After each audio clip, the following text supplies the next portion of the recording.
Bismillahirrahmanirrahim. Assalamualaikum warahmatullahi wabarakatuh.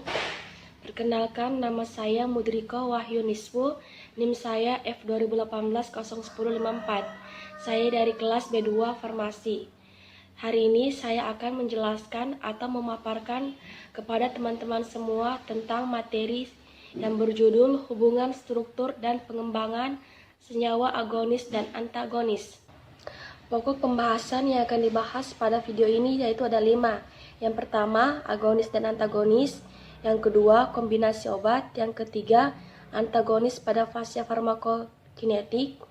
Yang keempat, antagonis pada fase farmakodinamik. Yang kelima, hubungan struktur kimia senyawa agonis dan antagonis. Agonis dan antagonis. Yang pertama yaitu senyawa agonis, yaitu senyawa yang dapat menghasilkan respon biologis tertentu sama dengan senyawa organis endogen. Yang kedua yaitu senyawa antagonis, yaitu senyawa yang dapat menetralisir atau menghilangkan respon biologis senyawa agonis.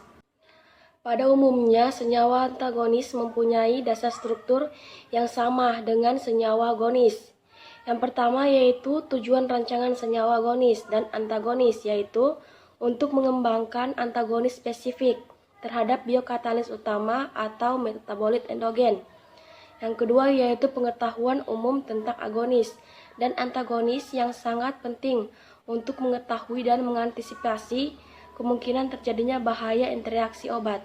Berdasarkan fase kerja senyawa obat antagonis dikelompokkan menjadi sebagai berikut. Yang pertama yaitu antagonis ketersediaan farmasetik, menyebabkan berkurangnya ketersediaan obat dalam fase farmasetik karena berkurangnya jumlah bentuk aktif obat yang dilepas atau menurunnya kecepatan pelepasannya senyawa aktif dari sediaan farmasi. Yang kedua yaitu antagonis pada tingkat jaringan atau plasma dan reseptor antagonis farmakodinamik, mempengaruhi proses interaksi obat dengan reseptor spesifik sehingga dapat menurunkan reseptor biologis obat.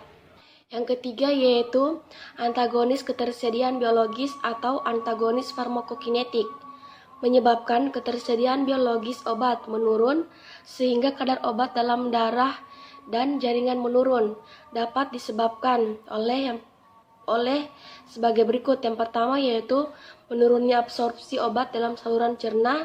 Yang kedua, meningkatnya ekskresi obat aktif. Yang terakhir yaitu meningkatnya proses bioaktivasi obat. Selanjutnya yaitu kombinasi obat dapat meningkatkan aktivitas obat. Yang pertama yaitu terdapat efek potensial, yaitu senyawa mempunyai efek yang kecil, tetapi jika ditambahkan dengan senyawa lain akan menimbulkan efek yang besar. Efek ini dapat terjadi dengan cara yang pertama yaitu meningkatkan ketersediaan farmasetik. Yang kedua, dapat meningkatkan ketersediaan obat dalam tubuh dengan menghalangi proses bioaktivasi. Yang ketiga, dapat menurunkan aktivitas obat. Yang terakhir, dapat meningkatkan proses bioaktivasi.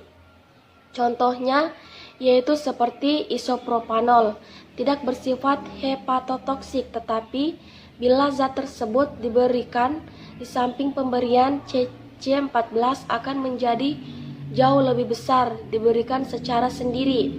Yang kedua yaitu efek sinergisme, yaitu efek ini bergabung dengan dua senyawa jauh melampaui jumlah dari tiap zat senyawa jika diberikan secara sendiri-sendiri.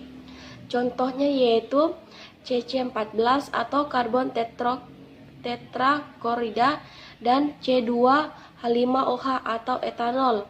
Yang keduanya adalah senyawa hepatotoksik bila secara bersamaan diberikan akan menghasilkan kerusakan hati yang jauh lebih berat daripada jumlah masing-masing efek secara individual. Kapan kombinasi obat diperlukan? Kombinasi obat diperlukan jika yang pertama, obat kombinasi mempunyai efek potensial. Gunakan dosisnya yang rendah sehingga dapat menghasilkan efek terapeutik yang sama dengan efek samping yang kecil. Yang kedua, Obat A menyembuhkan infeksi, obat B menghilangkan gejala akibat infeksi. Contohnya, pada infeksi pernapasan, antibiotik digunakan untuk penyebab infeksi analgetik atau antihistamin untuk menurunkan gejala. Yang ketiga, untuk mencegah resistensi mikroorganisme. Yang keempat, dalam kasus penyebab infeksi tak diketahui secara cepat, namun pasien butuh pertolongan segera. Yang kelima, penyakit yang disebabkan parasit. Kombinasi obat dengan mekanisme aksi berbeda akan mempercepat aktivitas terhadap parasit. Yang terakhir yaitu kombinasi obat lebih murah dan efektif dibandingkan jika diberikan secara terpisah. Kombinasi obat menjadi tidak rasional atau tidak diinginkan jika yang pertama yaitu salah satu obat mempunyai efek potensial berlebihan dengan obat lain. Yang kedua yaitu karena salah satu obat tak dapat dicampur dengan obat lain karena berinteraksi secara kimia atau bersifat antagonis terhadap efek terapeutik obat yang lain. Yang terakhir, jika kombinasi obat antibiotik tidak lebih baik dibandingkan obat tunggal, maka kombinasi obat dapat meningkatkan resistensi parasit. Kerugian dari kombinasi obat. Yang pertama, jarang penggunaan obat lebih dari satu untuk pengobatan kelainan fungsi organik. Yang kedua, toksik obat A mungkin mempengaruhi dosis obat lain yang diberikan. Yang ketiga, sering dosis yang diberikan tak akurat, dapat terjadi pengobatan. Yang keempat yaitu dalam penyimpanan dapat terjadi reaksi kimia antar obat kombinasi. Yang kelima yaitu dapat mempengaruhi identifikasi atau diagnosa penyakit. Yang terakhir yaitu dosis obat tidak fleksibel. Antagonis pada fase farmakokinetik. Yang pertama disebut antagonis kimia atau netralisasi. Yang kedua, mekanismenya dapat mengubah senyawa agonis menjadi tidak aktif. Yang ketiga, tidak berikatan dengan reseptor. Yang keempat, menghambat senyawa agonis untuk berespon. Yang terakhir, potensi agonis kimia bergantung pada kemampuan senyawa antagonis berinteraksi dengan agonis. Contohnya seperti heparin dan protamin. Ion logam dengan dimersaprol. Dapat kita lihat gambarnya di samping. Selanjutnya yaitu antagonis antar obat pada fase farmakodinamik.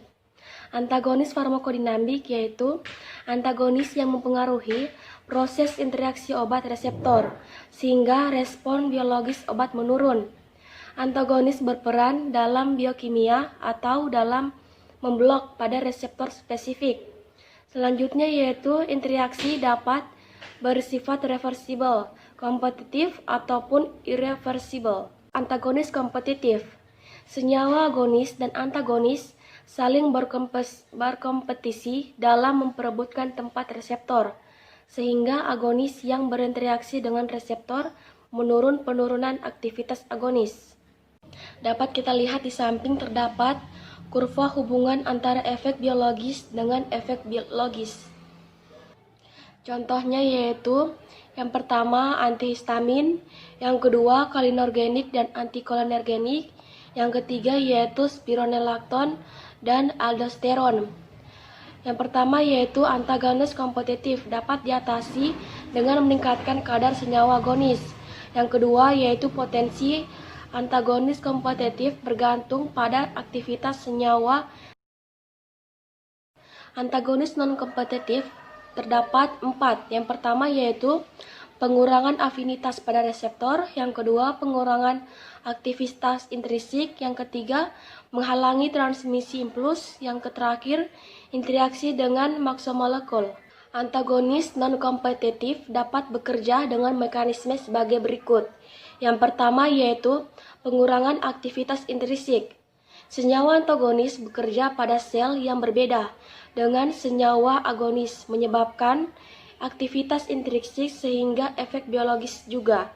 Contohnya yaitu yang pertama agonis spasmolitik atau papaverin dengan antagonis yaitu seperti histamin, asetilkolin, serotonin, dan metakolin.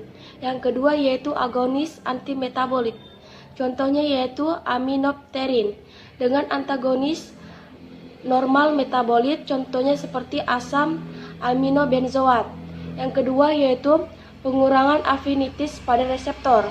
Obat yang bekerja pada sel yang sama tetapi pada tempat yang berbeda atau penghambatan allosterik. Yang kedua yaitu intrinsik senyawa antagonis dengan reseptor menyebabkan perubahan bentuk kontaminasi reseptor yang dapat afinitas senyawa agonis atau efek. Hal ini berarti senyawa agonis dan antagonis terhadap reseptor sama, tetapi aktivitasnya yang berbeda. Interaksi dengan makromolekul. Interaksi dengan makromolekul atau membran sel atau jaringan yang sama. Obat antagonis yang merupakan bagian dari sistem reseptor efektor efek biologis. Contohnya seperti strikin dengan antagonis kurare. Selanjutnya yaitu menghalangi transmisi impuls. Interaksi senyawa antagonis dengan sel yang berbeda, halangan transmisi impuls senyawa agonis efek biologis. Contoh agonisnya strikinin atau perangsang SSP dengan antagonis prokain atau anestesi setempat. Selanjutnya yaitu hubungan struktur kimia senyawa agonis dan antagonis kompetitif. Yang pertama, agonis dan pemblok selektif. Suatu fakta bahwa apabila substruktur asetikolin dipotong sehingga tinggal molekul tetrametil amonium, ternyata masih menunjukkan aktivitas intrinsik yang tertinggi karena interaksi gugus onium dengan reseptor kolinergik masih cukup untuk aktivitas reseptor. Yang kedua yaitu hubungan struktur kimia agonis dan antagonis irreversible selektif. Senyawa yang mengandung gugus pengakilasi atau pengasilasi mempunyai afinitas yang tertinggi terhadap tempat aksi obat dan dapat memblokadenya dengan pembentukan ikatan kovalen melalui reaksi alkilasi atau asilasi. Yang terakhir yaitu metabolit dan antimetabolit.